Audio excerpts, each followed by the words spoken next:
여러분 안녕하십니까? 라디오 오늘 강재입니다. 서울 마포에서 23년간 맥주집을 운영해왔던 한 자영업자가 최근 극단적인 선택을 했습니다. 방송에도 소개될 정도로 장사가 굉장히 잘 되던 집이었는데요. 코로나19 사태 이후에 매출이 크게 떨어지고 또 영업 제한 조치로 손님들의 발길마저 뚝 끊어지자 월세와 직원 월급을 감당할 수 없는 순간이 이어졌다고 합니다. 결국에 고인은 숨지기 전 자신이 살던 원룸을 빼서 남은 직원에게 월급을 준 후 극단적인 선택을 했는데요. 20년직이라는 한 지인은요. 만날 나라에 곳간이 빈다고 하는데 그러면 곳간을 채워두는 이유는 무엇인가? 위급할 때 쓰려고 채우는 것 아닌가? 나라는 만망했지만 국민이 다 죽는다면 곳간을 어디에 쓸 것인가? 라며 안타까워했다고 합니다. 코로나19 사태 이후에 많은 자영업자가 힘들어하고 있죠. 이번 사태로 피해를 겪고 있는 소상공인과 자영업자를 위해서 꼭 필요한 대책 하루빨리 마련돼야겠습니다. 9월 13일 월요일 라디오 오늘 광고 듣고 시작합니다.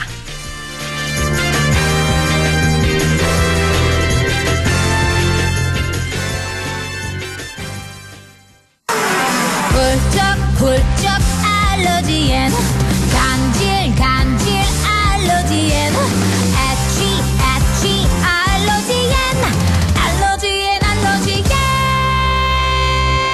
알러지엔 지르텍. 약국에서 찾으세요. 유한양행 수입 한국 UCB 제약. 롯데키슬이 디자인한 프레스티지 시티라이프. 그 첫 번째 만남은 고양화정 루미니입니다. GTX 개발 호재로 서울은 더 빨라지고 공원, 마트, 초중고를 더 가까이. 고양화정 루미니 1670-9611. 시공 롯데건설. 2002안은 특별합니다. 트리플 환승역 추진 중인 부발력이 빠른 이안. 개발 호재를 노리는 이안. 비규제 지역 속 주목받는 이안. 이안에서 착한 가격으로 해버 굿타임. 이안 커스티엄 2000부발 10월 오픈 예정. 1811-8176 대우산업개발. 9월 13일 월요일 라디오 오늘 1부는요. 건국대 경제학과 최백은 교수와 함께 경제 이슈 짚어보는 최백은의 이게 경제다 준비가 돼 있습니다. 2부 이슈 오늘에서는 SK머티리얼즈가 상주시 신규 투자처 결정 이후에 영주 시민들이 화가 많이 나 있는데요. 그래서 영주시민연대 우형진 사무국장 연결해서 이야기 자세히 알아보도록 하겠습니다. 라디오 오늘 생방송 놓치신 분들은 안동 MBC 플러스 유튜브로도 다시 들으실 수 있습니다.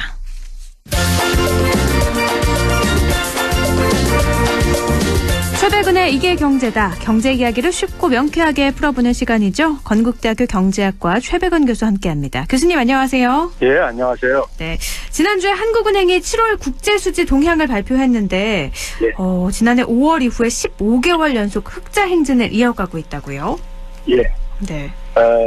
일단 그 청취자들을 위해 가지고 이 국제 수지 그리고 그 중에서 이제 경상 수지라는 거 좀 설명을 좀 드릴 필요가 있는데요. 네.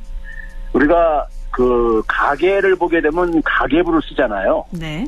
가계부는 이제 수입과 지출을 정리를 한 거잖아요. 그렇죠. 그러면 이제 국가 차원에서도 정부 차원에서도 그러니까 우리가 오늘날 다 이제 개방 경제를 하고 있으니까요. 우리나라가 해외에서 벌어들인 이제 그러니까 수입하고 그다음에 해외에다 지출한 돈, 지출 부분을 정리한 게 이제 국제 수지예요. 네. 그러니까 우리나라에 들어온 돈, 나간 돈을 정리한 겁니다. 그러니까 국가 차원의 가계부네요. 그렇죠. 네. 그런데 이제 여기에 이제 그러니까는 커다랗게 경상 수지라는 게 네. 우리가 이제 평상시에 많이 듣는 하나의 용어 중에 하나인데요.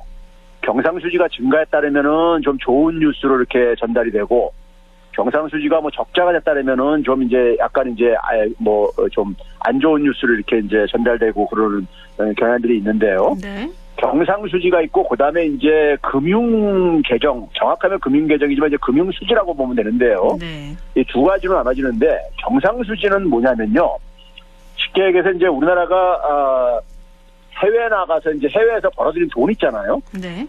그다음에 우리나라 사람들이 해외에다가 이제 지불한 게 있잖아요. 네. 이렇게 해서 이제 정리를 한 게 이제 경상수지예요. 그러니까 국제수지는 국가 차원의 우리나라의 가계부인 거고 경상수지는 해외에서 쓰고 또 받아들이고 또 우리가 이제 예를 우리가 네. 수출을 하게 되면은 네. 달러가 들어오잖아요. 네. 우리가 석유를 수입하게 되면 달러가 나가잖아요. 네. 그러니까 이게 이제 들어오고 나간 돈을 이제 정리하고 남으면은 이제 그게 이제 순수하게 우리나라 돈인 거죠. 네. 그게 이제 경상수지 흑자입니다. 네. 근데 이제 금융수지는 뭐냐면요. 외국인들이 우리나라에 이제 달러를 갖고 들어와가지고 아니면 일본 사람들이 엔화를 갖고 한국에 들어와서 주식이나 채권 이런 데 투자도 할 수 있잖아요. 네. 그러면은 우리나라에 달러는 일단 달러나 엔화도 들어오는 거잖아요. 네. 그렇게 해서 들어오는 돈들이 이제 금융수지예요. 금융과 관련된 이런 부분들이기 때문에 대부분이요. 네. 근데 이 돈은 이제 경상수지하고 무슨 차이가 있냐면은 외국인들이 주식이나 채권을 팔고 나갈 때 달러나 엔화로 바꿔서 다시 회수해 나갈 수가 있잖아요. 네. 그러니까 금융 쪽으로 해서 들어온 돈은 순수하게 우리 돈이 아니죠. 들어왔다가 잠깐 또 나갈 수도 있는 돈이니까요. 예. 네. 근데 우리가 수출해서 벌어들인 달러는 이건 순수하게 우리나라 돈이잖아요. 그쵸. 우리가 땀 흘려서 벌어들인 돈이니까요. 네. 그래서 이제 경상수지가 중요한 겁니다. 경상수지는 우리나라가 이제 이것이든 간에 확보한 외화인 거고요. 네. 예, 하고 이거 경상수지는 그래서 일시적으로 들어왔다 나갔다 하는 거기 때문에 일종의 그러니까 뭐냐면 향후 나갈 것을 예상하는 이제 그러니까 수입 부분이기 때문에 이거는 오히려 그러니까 나갈 것도 우리가 대비를 해야 되는 것이고요. 네. 예, 이제 이런 건데 그래서 이제 경상수지가 굉장히 중요합니다. 일단은요. 네. 경상수지가 있는데 경상수지가 이제 한 4가지 항목으로 구성이 되어져요. 네.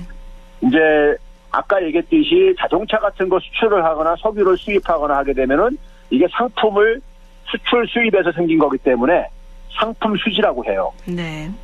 그다음에 이제 우리나라 사람들이 해외 여행을 가게 되면은 해외 나가서 달러를 쓸 게 아니겠습니까요? 네. 외국인들이 우리나라에 들어와가지고 여행을 와가지고 달러 또 이제 쓰게 되면 우리나라 달러가 이제 들어오는 것이고요. 이런 건 이제 여행 수지죠. 일종의 서비스입니다. 네. 여행은 서비스라고 그러잖아요. 네. 그래서 이게 서비스 수지예요. 서비스 수입과 지출을 정리한 거라 해가지고요. 그래서 상품 수지하고 서비스 수지를 두 개를 합한 걸 무역 수지라고 하고 있고요. 네. 그 다음에 이제 세 번째가 뭐냐면 본원소득 수지라고 있는데 이게 일반 사람들은 낯선 용어일 텐데 쉽게 얘기하면 이겁니다. 우리나라 사람들이 해외 나가서 이제 그러니까는 뭐 직장 생활을 할 수도 있잖아요. 해외 나가서요. 네. 거기서 이제 그러니까 우리가 임금을 급료를 받으면은 그거 뭐 한국으로 송금할 수도 있잖아요. 네. 그런 소득이 이제 그러니까는 이 본원소득 수지에 해당되고 또 우리나라 사람들이 미국 주식에 많이 투자도 하고 있잖아요. 지금 요즘 보면요. 네. 그러면 우리나라 주식을 투자하면 배당소득을 기업들이 나중에 주듯이 1년에 한두 번씩 미국 기업들도 그런 배당소득을 준단 말이에요. 네. 그러니까 주식 투자해가지고 얻어지는 배당소득이라든가 아니면은 뭐 예국은행에다 예금을 해가지고 이자소득이 생겼을 때 그러한 것들로 벌어들이는 것도 그러니까 하나의 소득이잖아요. 우리나라 사람들이 벌어들이며. 네. 이게 이제 본원소득, 소득수지에 해당되는 거거든요. 그래서 이게 세 번째고 네 번째는 뭐냐면은 가장 단순한 건데 이전소득이라고 있어요. 이전소득수지요. 네. 이건 뭐냐면은 말 그대로 제 이제 이모가 이제 미국에 있는데 이모가 이제 그러니까 예를 들어서 저한테 생일 선물 $500 보내줬어요. 네. 그럼 이제 이전한 거잖아요. 그쵸. 그냥 네. 아무 경제활동과 관계없이요. 네. 그리고 제가 만약에 조카한테 만약에 거꾸로 선물로 $500 보냈어요. 나간 거잖아요. 네. 이런 것이 이제 이전 소득 수지입니다. 이 네 가지로 구성되는 게 경상 수지입니다. 네. 상품 수지, 여행 수지, 보는 수직, 이전 소득, 소득이요. 이렇게 상품 수지, 서비스 수지. 네, 서비스, 여행 수지니까 예, 서비스요. 그래서 본원 소득 네. 수지, 이전 소득 수지가 됩니다. 네. 이렇게 네 가지인데 상품 수지라고 서비스는 무역 수지라고 말씀을 하셨고요. 예. 여기서 또 어떤 걸 좀 주의 깊게 봐야 될까요? 이제 이 경상수지가 이제 이번에 이제 굉장히 좀 이제 주목을 해야 되는 거는요. 경상수지가 흑자가 크면 클수록 우리나라 외환보유액이라는 거 있죠. 네. 외환보유액의 그 가장 이제 그러니까 근원이 되는 게 바로 이 경상수지예요. 외국에서 어쨌든 간에 우리가 순수하게 돈을 많이 벌어들여야지만이 그거를 우리가 외화로 이렇게 축적할 수가 있는 거잖아요. 그렇죠. 예. 그래 이게 우리가 굉장히 예전에 적었기 때문에 97년도 말에 외환위기 당했던 거예요. 네. 예국 돈들이 특히 달러들이 이렇게 갑자기 국제 금융시장이 분위기가 안 좋을 때는 다 철수를 할 수가 있어요. 네. 안전자산 쪽으로 다 이렇게 도망갈 수가 있습니다. 네. 그때 이제 그러니까 한국에다 빌려준 돈들을 그러니까 우리가 그 상환하려면은 마지막에 의존하는 게 외환 보유고입니다. 마지막 손벌리자가 거기잖아요. 네. 달러는 우리가 찍어낼 수 없는 돈이란 말이에요. 네. 그래서 이제 근데 이 외환 보유고가 그 당시에 굉장히 적다 보니까는 외국에다가 상환해야 될 돈보다 적다 보니까는 그걸 못 막은 게 그게 외환위기였었어요. 네. 그런 점에서 경상수지는 그러니까 외환 보유액에 가장 그러니까는 기초가 되는 하나의 그 돈입니다. 네. 그래서 굉장히 중요한 거예요. 그러면 이게 지난 5월 이후에 15개월 연속 흑자 행진을 이어간다는 말은 굉장히 좋은 소식인 거네요. 그렇죠. 그래서 아까 제가 뉴스에 경상수지가 흑자가 나오면은 우리가 좀 얼굴이 환해지고 네. 경상수지가 경상수지가 적자라면 좀 걱정, 근심이 거리로 되는 게 그런데 그 15개월 연속보다 더 중요한 측면이 있는데요. 네. 이 경상수지의 대부분을 구성하는 건 이제 무역입니다. 특히 우리나라 무역의 대부분은 상품 무역이거든요. 서비스보다도요. 네. 그럼 우리가 그동안에 이제 수출이 올해 굉장히 잘 되고 있다는 얘기를 과거 이 시간에 제가 몇 번 소개했잖아요. 그랬죠. 네. 그러면 이제 이게 이제 경상수지에 어떻게 나타나고 있냐면요. 1월 달부터 7월 달까지가 지금 집계를 했어요. 한국은행에서요. 네. 경상수지를요. 근데 이 합계액이 역대 세 번째로 이제 큰 금액인데요. 역대 세 번째로 큰 금액인데 과거에 이 올해보다 컸던 차이가 언제 있었냐면은 2015년도가 있었고요. 네. 그다음에 2016년도가 있었어요. 네. 2016년도는 거의 비슷했습니다. 조금 이제 높았을 뿐인데 2015년도가 그러니까는 상당히 그 당시가 이제 한 590억 달러. 올해 같은 경우는 지금 보게 되면은 이제 이 경상수지 흑자가 아니죠. 이제 지금 올해 같은 경우 한 525억 달러 정도 되고요. 네. 그다음에 이제 2015년도 같은 경우 한 591억 달러 정도 됐었어요. 네. 그런데 2015년도, 16년도에는요, 수출이 굉장히 안 좋았을 때였었어요. 수출이 그러니까는 굉장히 지난 한 10년 동안에 가장 많이 떨어졌을 때였었어요. 근데도 무역 수지가 이렇게 좋게 나왔었나요? 왜 그러냐면 네. 수입이 더 많이 줄었던 거예요. 수출이 준 것보다 수입이 더 줄어서. 예, 네. 수입이 그 당시 대폭 줄었었습니다. 네. 박근혜 정부 말기 때인데. 네. 그래가지고 이런 걸 가지고 우리가 흔히 뭐냐면 불황용 흑자라고 이런 표현을 가끔 씁니다. 네. 언론들에서요. 네. 그러니까 수입이 그렇게 급감한다는 얘기는 우리가 수입을 해가지고 원자재나 자본재를 수입해가지고 그걸로 이제 상품만 들어 수출도 하고 그러는데 수출이 줄어드니까 수입도 같이 줄어든 거예요. 근데 그러면서 수입이 더 많이 줄어들다 보니까는 향후 그러니까는 수출 경기가 안 좋을 걸 예상해서 수입도 크게 줄어들다 보니까 생긴 거였었거든요. 네. 그래서 2015년, 16년이 올해보다 경상수지 흑자가 크더라도 이건 반가운 것이 아니었던 거예요. 옛날에는요. 근데 이번에 보니까 수입 증가율이 수출 증가율을 앞질러 가고 있어서 경상수지 흑자에도 뭐 정신호가 되지 않을까 이런 우려도 나오는 것 같은데요. 그런데 흑자라는 얘기는 여전히 그러니까 수출 증가율이 높다는 얘기잖아요. 그렇죠. 높은데 제가 얘기했잖아요. 역대 세 번째라고요. 네. 그러면 규모 면에서도 그러니까는 흑자 규모 면에서도 뭐 걱정할 일이 아직까지는 없는 거고요. 그렇죠? 네. 수치상 그렇잖아요. 네. 그리고 올해 수출이 큰 폭으로 증가하고 있잖아요. 역대 최고로요. 네. 그러니까 수출과 수입이 같이 증가하는 건데 수입이 증가하는 건 왜 그러냐? 수출 증가 때문에 생기는 거예요, 이게요. 경기가 회복되면서요. 네. 그러니까는 이런 것은 굉장히 바람직한 겁니다. 수입이 증가해도요. 그러니까 수출이 많이 늘어나니까 수입을 할 수밖에 없는 거죠. 원자재 같은 그렇죠. 걸 수입을 해서 상품을 만들어 수출을 하는 거니까요. 맞아요. 석유화학이 지금 올해 그러니까 두 번째로 수출이 많은 품목인데 네. 유가가 회복이 되어지면서 그러니까는 석유를 많이 수입할 게 아닙니까요. 네. 석유화학 제품 만들려면은요. 네. 그러다 보니까는 같이 증가할 수밖에 없는 거죠. 반도체 같은 경우도 삼성전자가 반도체 만들려면 반도체 장비도 수입을 해야 되거든요. 네. 그러니까 같이 이거 증가할 수밖에 없는 건데 그거 수입이 무서워가지고 수출을 증가를 포기할 수 없는 거잖아요. 그렇죠. 예. 그런 점에서 굉장히 내용적으로 바람직하고요. 네. 내용적으로 바람직하고 또 하나 지적할 것은 이제 하반기에 이제 그러니까 이게 뭐 중화될 거다 이런 얘기를 하고 그러시는데 네. 지금 속도로 가게 되면은 올 연말까지 900억 달러 정도 계산이 되어져요. 지금 뭐냐면은 1분기보다 2분기, 2분기보다 7월, 8월 달에 수출이 더 지금 늘고 있거든요. 네. 그러면 적어도 이 속도로 가게 되면은 900억 달러도 그러니까는 사실 뭐 넘지 말란 법이 없다고 보고 있고 저는요. 거기다가 이제 뭐냐면은 지금 이제 코로나로 이제 많은 사람들이 하반기에는 그러니까는 좀 이제 세계 이 경기가 후퇴하고 이런 얘기를 하고 그러잖아요. 그렇죠.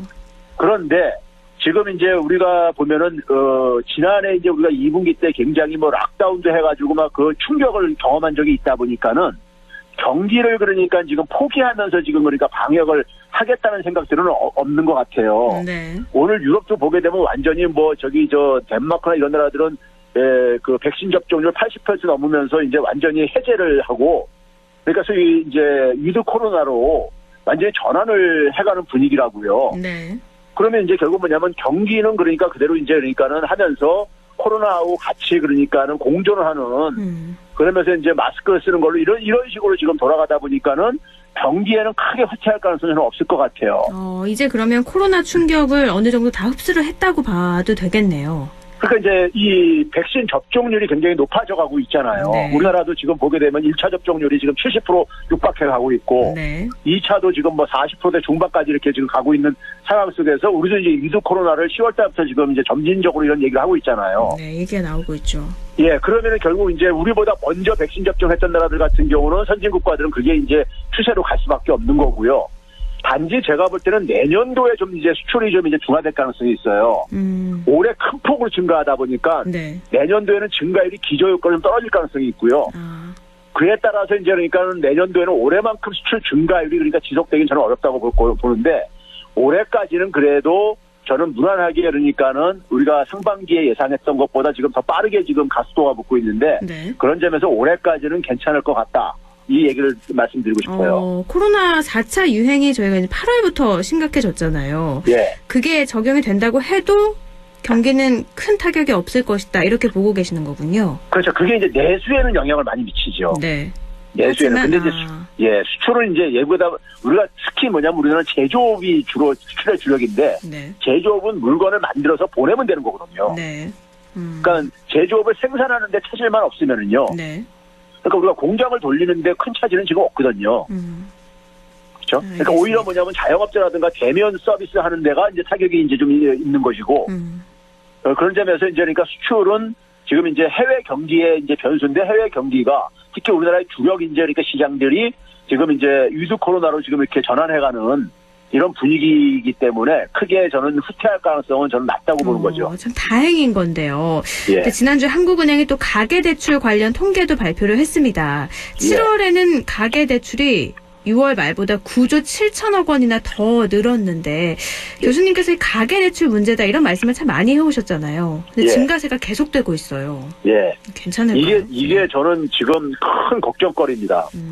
큰 걱정거리인데 우리가 중앙은행이라고 하는 국제결제은행이라는 데가 있습니다. 네. 국제결제은행이 이제 가장 이제 어떻게 보면 이런 가계부채, 기업부채, 정부부채에 대한 통계를 가장 믿을 수 있는 곳인데요. 왜냐하면 각국의 중앙은행들이 집계를 해서 보내주는 자료거든요. 네. 그러니까 이게 가장 정확할 수가 없잖아요. 그렇죠? 네. 그런데 여기 이제 그러니까 자료에 의하게 되면은 문재인 정부 기간 동안에요. 2017년 2분기부터 그러니까 지난해 말까지 가계부채 이제 증가 속도가 나왔는데 47개 국가를 가계부채는 이제 발표를 했어요. 네. 발표했는데 우리나라가 1등이에요. 1등이요. 절대 규모도 굉장히 높은 나라지만요. 네. 작년 기준으로 이제 GDP 대비 104% 육박하니까요. 그러니까 그런데 속도가 압도적으로 1위예요. 우리나라가요. 우리나라 가계대출 많은 거 문제다 이런 건 알고 있었지만 전 세계 47개국 가운데 속도나 뭐 규모 면으로도 이렇게 크다면 정말 심각한 문제네요. 그렇죠. 그래 거기다가 이제 뭐냐면은 소위 말해가지고 과거에 금융위기를 겪었던 나라들이요. 가계부채 때문에 금융위기를 겪었던 나라들이요. 네. 예를 들어서 미국이라든가 영국 선진국가 중에서 그다음에 이제 유로존 위기를 겪었던 나라들이 있잖아요. 또요. 그러니까 스페인이라든가 포르투갈, 그리스 이런 소위 남유럽 국가들이요. 네. 이탈리아 이런 나라들이요. 이런 나라들은 그 가계부채의 그 무서움을 그때 한번 겪었던 거예요. 그러다 보니까 지난해 팬데믹 상황에서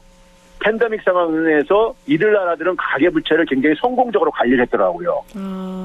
오히려 뭐냐면 국가채무로 그러니까 국가채무는 많이 증가했더라도 네. 가계채무는 안 증가시킨 거예요. 지금 우리나라는 근데 그 거꾸로 간 정반대죠. 거잖아요. 네. 정반대인 거죠.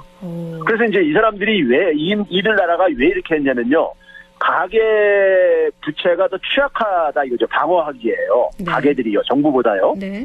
그래서 가계 채무가 이게 사고를 일으키게 되면 은행의 부실이 증가하잖아요. 상환을 못하는 거니까요. 채무를요. 그렇죠. 네. 그러면 은행이 부실화되게 되면 이걸 그냥 방치할 수가 없습니다. 그럼 되게 우리나라도 과거에 경험했듯이 공적 자금을 투입해서 은행을 살리려고 합니다. 네. 그리고 공적 자금 투입하게 되면 당연히 정부 채무도 증가하게 돼 있죠. 그렇죠. 그리고 가게들 같은 경우는 빚을 갚느라고 소비가 유축이 되어져요. 그래서 악순환 고리가 만들어집니다. 이런 것들을 그러니까는 선진 국가들이 금융위기 이후에 유로존 위기 이후에 그다음에 일본 같은 경우는 90대 초에 자산시장 거품 버블 붕괴 이후에 그걸 경험을 뼈저리게 하면서 네. 가계 채무는 철저하게 관리를 하는 거예요. 근데 그런 다른 나라들의 사례를 우리도 옆에서 봤잖아요. 그런데 예. 우리나라는 왜 이렇게 국가 채무는 줄이고 가계 채무는 늘리게 놔두는 걸까요? 이게 이제 금융당국들이 우리나라는 외환위기라는 걸 겪었잖아요. 네. 외환위기는 가계 채무 문제하고 아무 관련이 없는 거였었습니다. 네. 당시에는 뭐냐면은 은행들이 우리나라 금융시장 개방하면서 외국에서 그러니까 돈 빌려오는 게 싸다 보니까 이자가 싸다 보니까는 그걸 막 빌려다가 기업들한테 특히 대기업들한테 막 대출을 해준 거예요. 네네. 그러다가 이제 뭐냐면은 국제 금융시장이 상황이 안 좋게 변하니까는 외국인들이 그 빌려줬던 돈들을 다 이제 회수하겠다고 하는 상황 속에서 아까 얘기했듯이 그걸 갚을 외야가 없다 보니까는 그 당시에 우리나라 경상수지가 계속 적자였었거든요. 네. 김영선. 그러다 보니까 그거를 상환을 못 해가지고 이제 국가 부도가 일어난 거예요. 일종의 그러니까요. 네. 일어난 거니까 그 당시엔 가계 채무하고 아무 관련이 없습니다. 그런데 결국은 그걸로 인해 가지고 우리가 잃어버린 6년을 경험을 했습니다. 1인당 소득에 있어서요. 네. 그러면 이제 그 당시의 경험을 가지고 그 당시에 이제 그러니까는 그거를 이겨낼 수 있었던 것은 결국 뭐냐면은 국가가 그러니까 그것을 뒷수습을 할 수 있는 능력을 이제 그러니까 그 당시에 이제 이게 필요했었던 거죠. 네. 은행들이 이게 부실화 됐었으니까요. 네네. 외환위기 때 많은 은행들 문 닫고 그랬잖아요. 기업들 아실 거예요. 그렇죠. 네. 그렇죠? 그러니까 그 은행들은 결국 정부가 그러니까 공적 자금 투입해서 구원할 수밖에 없는데 지금 그러니까 그런 경험이 있다 보니까는 경제금융 관료들이 과거 외환위기 때처럼 이걸 생각하고 있는 것 같아요. 제가 볼 때는요. 아, 네. 그런데 지금 상황은 은행들은 아무 문제가 없어요. 지금 오히려요. 은행들은 건전성이 굉장히 잘 관리되고 있습니다. 오히려 가계가 지금 그러니까 가계 채무가 지금 폭발 직전이라고요. 실제로 경기가 좀 나빠지면 항상 외환위기 얘기가 나오잖아요. 그런데 그렇죠. 근데 그 외환위기라는 것은 이제 그러니까 결과론적인 것인데 지금 네. 외환위기 일어날 가능성은 오히려 없어요. 네. 왜 그러냐면 달러가 우리가 경상수지 적자가 계속 해가지고 외환보유액도 굉장히 많이 축적을 했기 때문에요. 네. 근데 가계 채무가 터지게 되면은 이게 이제 경제가 골병을 드는 거예요. 가계가 소비를 안 해요. 소비를 못 해요. 네. 빚 갖고 이러더라고. 그다음에 이제 이 부동산 시장이 이제 폭락을 하게 됩니다. 이게 우리나라는 부채 대부분이 부동산이란 말이에요. 그렇죠. 예를 들어서요, 미국의 2008년도에 서브프라임 모기 사태가 터질 때요, 소득 대비 자산의 비율이 5.5배였었어요. 네. 근데 우리나라는 지금 7.8배입니다. 그 자산의 대부분이 우리나라는 부동산이란 말이에요. 거의 80%가요. 네. 그러니까 부동산 가격이 급등하면서 그러니까 자산 가치가 올라가서 생긴 문제예요. 네. 근데 이게 만약에 자산 가치가 떨어지게 되면은 가게가 빚을 갚으려고 하면은 결국 부동산 내놓을 수밖에 없다고요. 그렇죠. 그럼 부동산 가격이 그러니까 공급이 매물이 많이 증가하게 되면 가격이 하락 압력을 받잖아요. 네. 그러면은 이게 이제 악순환 고리가 만들어집니다. 그래서 우리나라는 부동산 가격이 만약에 폭락할 경우에는 다른 나라들보다 더 크게 타격을 받을 거다 이런 얘기가 나오고 있는 거군요. 맞아요. 네. 더군다나 뭐냐면 가계부채 규모가 크면 클수록 이걸 조정하는 기간도 굉장히 오래 걸릴 수밖에 없어요. 네. 그런 점에서 지금 가계 채무가 굉장히 걱정스러운 걸 금융당국들이 이제 뒤늦게 그러니까 이거를 이제 가면서 최근에 이제 계속해서 이제 그 기재부 장관이라든가 한국은행 총재라든가 금융위원회 위원장들이 부동산 가격이 너무 지금 과대평가돼 있다, 버블이다 이런 얘기하고 있고 가계부채가 지금 굉장히 지금 위험하다 이런 얘기를 하는데 사실 이렇게 만든 데는 사실 그러니까 금융당국이나 한국은행이나 경제 정책을 가는 그러니까 부동산 정책의 결과인 것도 있는 거거든요. 네. 그 결과로 이렇게 된 거거든요, 사실은요. 그렇죠. 부동산 정책이 신뢰를 잃으면서 사람들이 지금도 그러니까는 그렇게 경고한데도 안 믿고 그냥 계속해서 그 대출 받아가지고 부동산 투자하려고 하고 있잖아요. 그렇죠. 신뢰를 잃은 거예요, 신뢰를요. 정부가. 그러니까 이제 신뢰를 잃게 되면 이렇게 지금 그 당국 책임자들이 그렇게 경고를 해도 이게 안 먹히는 겁니다. 그래서 무서운 거예요. 근데 이 무서운 걸 좀 잡으려면 어쨌든 가계 채무를 좀 낮춰야 되잖아요. 예. 그러려면 좀 어떻게 해야 될까요? 그런데 이제 이것도 접근이 저는 지금 있잖아요. 잘못되고 있다고 보는 게요. 우리나라에서 그 가계부채를 보게 되면은요, 부동산 자산이 많은 사람, 많은 계층이 가계 대출도 많이 받았어요. 네. 왜 그러겠습니까요? 자산이 많은 사람이 은행에서 대출 받기가 더 쉽잖아요. 네. 더 저금리로 받기도 쉽잖아요. 그렇죠. 자산이 없고 소득이 없는 사람은 대출 받기도 힘들어요, 은행에서요. 네. 그래서 실제 통계 수치를 보게 되면은 자산이 많을수록 대출이 많더라고요. 그러면은 가계대출 억제하고 싶으면은 이들을 사실 억제를 해야 되는 거예요. 지금 근데 나라에서 대출 안 해준다고 대출의 규제를 강화하고 있잖아요. 근데 대출 규제해도 네. 연소득이 이내에서 뭐 해주라 뭐 이런 얘기 하잖아요. 네. 그럼 연소득이라는 게 소득이 높은 사람이 더 할 수 있는 거잖아요. 자산도 담보 가치가 있는 사람은 은행에서 그러니까 거부를 안 한다고요. 네. 자기들이 손해볼 게 없으니까요. 그렇죠. 그러니까 대출을 억제하려면 그 부유층들을 사실은 억제를 해야 되는 거예요. 네. 그렇죠? 오히려 뭐냐면 이런 상황 속에서 금리를 올리게 되면 누가 타격을 보겠습니까? 자영업자 타격 보죠. 일반 서민들이요. 거기다 뭐냐면은 뒤늦게 이제 그러니까 실수요자들이 뛰어든 사람들이 대출 억제하게 되면 또 불편해지죠. 네. 전세자금 대출 받기도 굉장히 지금 억제하고 있으니까요. 거기다가 뭐냐면 뒤늦게 실수요자 뛰어든 사람들이 이제 이자 부담도 증가하죠. 네. 그러니까 오히려 뭐냐면은 실수요자나 경제적인 취약계층들이 오히려 타격을 받을 수가 있어요. 금리 그러니까 한 0.25, 0.5% 올린다고 해가지고 부유층들이 그거를 타격을 받을 가능성이 있습니까? 중산층들 같은 경우는 그냥 좀 허리띠 졸라매가지고 이자 지출 비용을 좀 더 그 감당을 하려고 이런 식으로 대응하려고 할 거고요. 그렇죠? 네. 그런 점에서 지금 대응 방식도 제가 볼 때는 그동안에 올려놓은 것도 문제지만은 지금 대응 방식도 지금 그러니까 이것을 제가 그래서 오히려 계층별로 핀셋형으로 이거를 접근해야 된다. 네. 대출이 많은 계층들을 그러니까 대출을 해소하거나 대출을 그러니까 이 줄이는 방식으로 접근을 하고 오히려 그러니까 어려운 실수요자들한테는 오히려 그러니까는 위험하지 않은 범위 내에서 그러니까 불편함이 없도록 해줘야만 이게 그러면서 점진적으로 이걸 잡아가야지 지금처럼 그냥 모든 계층한테 똑같은 방식으로 하게 되면요 부유층이 훨씬 유리합니다. 근데 그러면 말씀하신 것처럼 핀셋 정책처럼 부유층들한테는 대출을 회수하고 필요한 사람들한테는 서민들한테는 대출을 좀 늘리는 이런 정책이 가능할 거라고 보세요? 그거는 마음만 먹어 할 수 있는 게요. 예를 들어서 다주택자들 네. 대출 금지시키면 돼요. 다주택 소유자라든가 아니면 그래가지고 잠깐만 주택을 투기하는 사람들에 대해서 네. 그 대출 그러니까 금지시키면 되는 거예요. 가계부채 그렇게 지금 걱정이 되고 그러는 상황이라면요. 이렇게 간단한 문제인데 그럼 왜 실행을 안 할까요?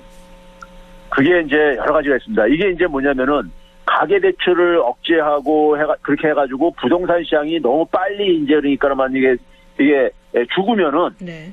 그러니까 이제 부동산 경기에 찬물을 끼얹을 뿐만 아니라 부동산이라는 것은 금융과 동전의 앞뒷면을 이룹니다. 네. 부동산 거래가 이게 꺾이면은요, 금융에 대한 이 대출도 그러니까 그만큼 줄어들 수밖에 없는 거잖아요. 네.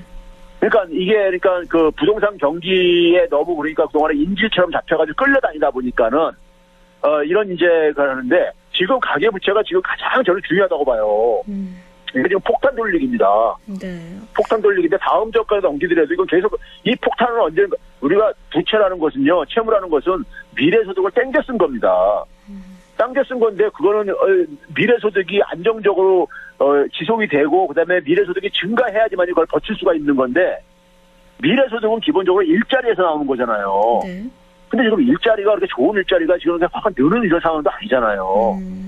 그러면 결국은 채무를 소득이 뒷받침 안 되면 채무는 결국은 이건 언젠가 사고 칠 수밖에 없는 거예요.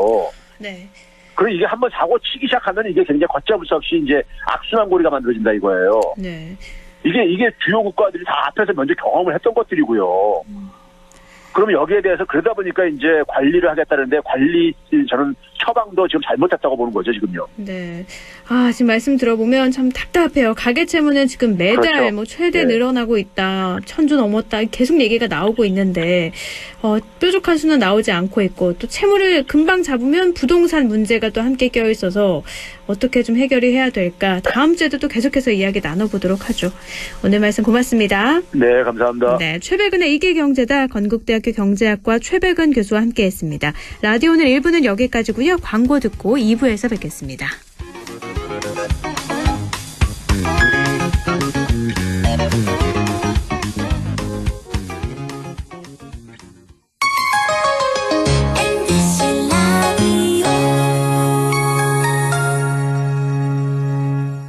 할인점보다 더 실속 있고 편의점보다 더 편리하게 살 수 있는 곳 시장보다 더 정이 넘치고 백화점보다 더 품격 있는 곳, 이런 곳이 없을까요? 네, 우리 동네 우리 할인점 펀마트가 있습니다. 지난 25년간 항상 고객과 함께한 펀마트. 용상점, 자이점, 신용주점, 사천점에서 새롭게 고객님께 다가갑니다. 홈마트. 가구 살 땐 꼭 한번 가보자. 안동 명품 가구 백화점. 흑표 흑침대, 양성국 갤러리, 금성침대, 한국 가죽 소파, 장수돌 침대. 다양한 브랜드 가구를 한 곳에서 쇼핑할 수 있는 대형 가구 전시장. 안동 명품 가구 백화점. 944세대 대단지로 안동의 랜드마크를 바꾸다. 명품 커뮤니티로 안동의 자부심을 바꾸다. 착한 분양가로 안동의 프리미엄을 바꾸다. 안동, 그 위대한 변화의 시작.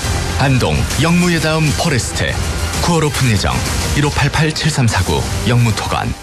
어르신님 안녕하십니까. 기용아재입니다. 보청기 알아보시는 거 진짜 힘드시지. 이제 하나만 기억해 주이소. 찾아가는 보청기, 집으로 보청기, 보청기 고민 직접 찾아가 속 시원하게 해결해 드리겠습니다. 1544-2222 1544-2922 집으로 보청기. 안녕하세요, 브레이브걸스입니다. 여러분, 음식을 포장할 땐 다회용기를 사용해보세요. 일회용품은 줄이고 환경은 아끼고. 오늘부터 함께 용기 내볼까요? 애정한다 착한 용기. 애착 용기와 함께 깨끗한 지구로 역주행해요. 공익광고협의회. 마음을 열어줘. 다가가 나 속삭이도록. 언제나 내 생각으로 행복해야 해요. MBC 라디오 100.1 MBC 라디오.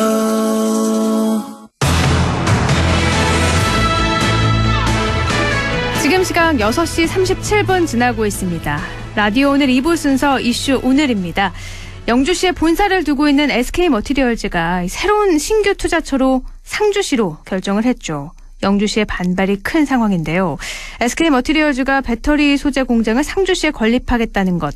영주시민연대 우영진 사무국장 연결해서 이야기 나눠보도록 하겠습니다. 사무국장님 안녕하세요. 네, 안녕하세요. 오랜만에 뵙습니다. 네, 오랜만에 또 이렇게 연결해 주셨네요. 고맙습니다. 네. SK머티리얼즈 2차 신규 투자처가 상주시로 결정이 된 거죠? 아직, SK머티리얼즈 측은 이제 상주시를 선택을 한 건데, 그렇죠. 네. 네. 그래서 영주 시내 곳곳에는 현수막도 많이 붙어 있고 분위기가 참 안 좋은 것 같은데 어떤가요? 아시다시피 황병지 그 도의원을 비롯해서 여러 지역 단체 명의로 현수막이 많이 걸려 있죠. 네. 분위기는 크게 세 가지로 이렇게 나눠줄 수 있을 것 같아요. 우선은 그 영주시 집행부와 또 시의회를 이렇게까지 보기까지 원망하는 이야기들. 그리고 그 SK머티리얼즈 회사 측을 원망하는 이야기. 네. 그리고 그 지역의 지주들을 조금 원망하는 이야기들.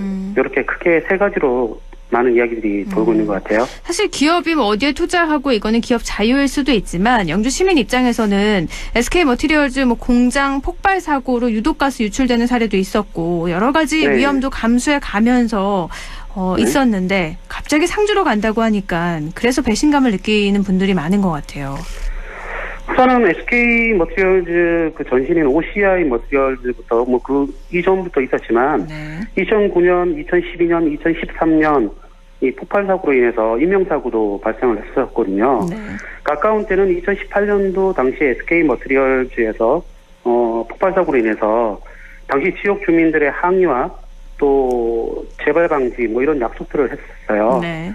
특히 상주일동 필두 이 지역에 있는 주민들은 굉장한 불안감과 또 위험을 감내하면서 SK머티리얼즈 지역 내 공장을 계속 유지하도록 허용을 해왔었거든요. 네. 그러다 보니까 아무래도 배신감, 실망감 그리고 허탈감들이 여러 가지로 다 한꺼번에 오지 않았나라는 생각을 해요. 이번에 SK머티리얼즈가 상주에 투자하기로 한 공장이 배터리 소재 공장이잖아요. 네. 규모는 어느 정도나 되나요?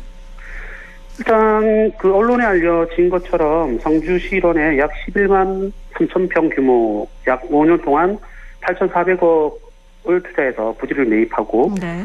또 오는 10월에는 6천억 원을 투자해서 배터리 실리콘 음극재 생산 공장을 건립한다고 이야기하더라고요. 네. 내년 1분기에는 뭐 2,400억 원을 들여 배터리 탄소공에 주입되는 그 소재 가스 공장이 있어요. 네. 그걸 건립한다라고 이야기를 하는데 어디까지나 계획이고 연에 이렇게 나눠서 8,400억을 투입하겠다라는 거니까 한꺼번에 8,400억을 투입하는 건 아니라는 얘기죠. 한꺼번에 들어가는 건 아니지만 사실 지역에 한 기업이 8,400억 원 투입한다는 건 엄청나게 큰 영향을 끼칠 수 있는 부분이잖아요. 그렇죠. 지역민 고용 측면에서도 그렇고 지역 경제에 굉장한 영향인데 그래서 영주 시민의 아쉬움이 더 클 것 같아요. 근데 보니까 SK머티리얼즈가 처음부터 상주시를 신규 투자지로 결정한 건 아니었더라고요. 영주시에 건립 부지를 좀 물색해왔다고 들었는데 이건 왜 그럼 안 됐던 거죠? 그거는 2019년부터 SK머티리얼즈 측이 공장 증설을 위해서 인근 부지 매입을 추진했던 걸로 저도 확인했거든요. 네. 언론을 통해서. 그런데 그 지주분들, 그 땅을 갖고 있는 지주분들하고의 어떤 협상이 조금 원활하지 않았던 것 같아요. 이거는 영주시에서도 미리 알고 있었던 부분이라고 저도 이야기를 듣고 있고요. 네. 근데 거기에 대해서 조율과 또 중재 기능을 잘 발휘 못했다라는 생각도 좀 할 수 있을 것 같고요. 지방의회 역시도 이런 상황에 대해서 잘 알지 못했다라는 이야기를 지금 하고 있는데 여기에 대한 시민의 질책에 대해서도 자유롭지 못할 것 같다라는 생각이 듭니다. 그러네요. 상주시를 결정하고 지금 반대하는 건 사실 조금 늦은 감이 있잖아요. 이 당시에 공장 증설 추진할 때 지역민의 뭐 지주들하고 뭔가 협상이 안 됐다고 한다면 지자체에서 좀 나서서 했더라면 여기까지 오지 않았을까라는 생각도 들고요. 그렇죠. 그러면 장욱현 영주시장이나 시의원 또 도의원들은 지금 어떤 입장이죠? 일단은 뭐 여러 가지 개인적으로 이렇게 뭐 정치인으로서의 입장에 대해서는 뭐 그분들의 생각이니까 뭐 이야기는 못 하겠지만 최근에 그 규탄 집회가 있었어요. 네. 여기 뭐 영주시장을 비롯해서 뭐 도의원, 뭐 시의원 그리고 일부 시민분들도 이렇게 참석을 하셨었는데 여기서 이렇게 장욱현 시장과 한 도의원분의 이렇게 발언들이 조금 문제가 되지 않았나라는 생각이 좀 들어요. 네, 어떤 발언들이 문제가 됐나요? 일단은 그 영상을 지금 많이 돌고 있는데 영상에서 보면 장욱현 시장 같은 경우에는 규탄 집회가 아니라 행사를 한다라는 생각을 하시고 이렇게 참여를 했던 것 같아요. 그래서 누구나 이렇게 의견을 이야기할 수 있고 거기에 대해서 의견을 개진할 수 있는데 의견조차 이렇게 이야기 못하게끔 가로막는 듯한 그런 분위기를 만들어 놓으셨고요. 네. 일단은 그 누구든지 의견을 내고 그 의견에 대해서 책임을 물을 수 있다라고 생각하거든요. 그래서 뭐 한간에 보면 몸싸움이니 뭐 아니면 뭐 이렇게 부딪힘이 이렇게 표현을 하고 있는데 영주시의 어떤 민낯을 드러내는 것 같아서 시민한 사람으로서는 좀 부끄럽다라고 생각이 들기도 해요. 뭐 몸싸움을 벌이기도 했다 이런 얘기가 많이 들리기도 있는데 알겠습니다. 내일이에요. SK머티리얼즈가 상주시하고 MOU 협상을 체결한다고 하는데 이게 바뀔 가능성도 있을까요? 일단 서로의 입장, 다른 상이한 입장에서 최선을 다하고 있는 분들이 계시니까 뭐라고 이렇게 이야기하기는 힘든데 다만 이렇게 되돌리기 힘든 상황 그리고 어려운 상황인 것만은 틀림이 없다라는 생각이 들어요. 네. 지금 단식도 들어가 도의원도 있죠. 네. 네, 반대가 만만치 않은데 그럼 영주 시민들도 따로 뭐 집회를 연다거나 그렇게 이어가고 있나요? 여러 단체에서도 이렇게 많은 이야기들을 하고 있는 것 같아요. 특히나 이번 SK머티리얼 측의 결정으로 인해서 영주 시민들의 민심이 크게 이렇게 동요하고 있거든요. 이것이 일반 기업과 지역의 어떤 뭐 다른 모종의 관계로 이어지지 않기를 바라는 것뿐이고요. 저는 그리고 또 아울러서 여러 가지 이렇게 이 문제로 인해서 민심들이 4분 5열 나눠지는 모습을 좀 보이고 있어요.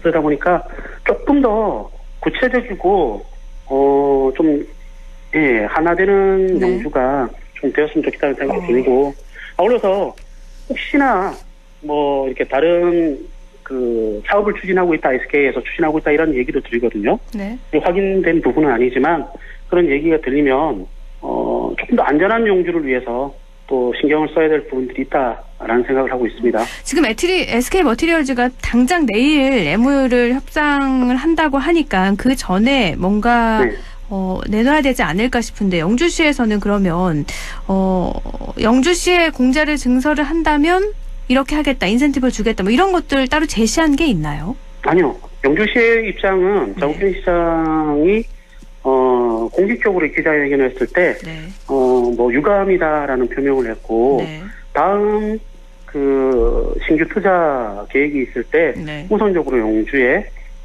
신규 투자 약속을 해라라는 그런 요청을 한 걸로 저는 알고 있어서 아마 내일 뭐 이렇게 MOU 계약을 체결에 대해서 뭐 반대를 하는 성명을 내거나 아니면은 뭐 거기에 대해서 행동을 하거나 하는 거는 없다라는 걸로 저는 알고 있어요. 그럼 지금 말씀은요, 사무국장님 말씀은 장욱현 영주시장도 SK 머티리얼즈가 상주에 투자를 하는 거를 다 알고 있고 받아들였다는 말씀이시네요.